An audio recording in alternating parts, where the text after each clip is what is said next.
being in a museum can be overwhelming. Going and experiencing powerful art, it's important to let yourself feel those feelings and feel those sensations.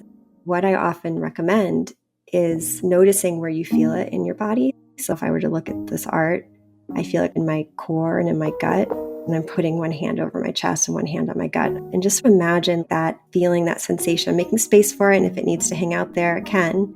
But also I'm going to remind it that my feet are on the ground. And if it wants to, it can just travel down through my legs and into my feet and into the ground, almost like water or roots. Or I can imagine it going up through the crown of my head, beaming up into the sky like light.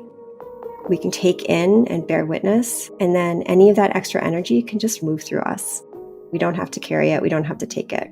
Now let's just check in. If you're feeling a little bit overwhelmed, maybe you can't leave, you might not even be able to move, then what you do is you imagine a barrier around yourself.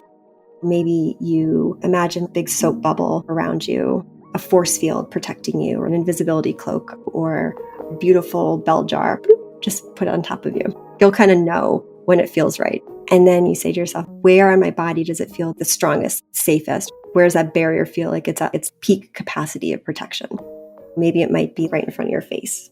And then you say, okay, now where's the next most protective place, most secure place? You go to the different areas that it naturally presents itself.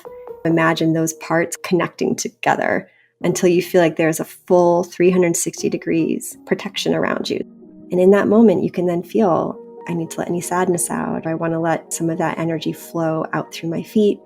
Maybe I can imagine like a little parting that allows the energy to flow out through the tips of my fingers. So you get to stay in this little protected vessel, but then you're not taking in any more energy from the outside. You just get to manage the energy that's in the inside.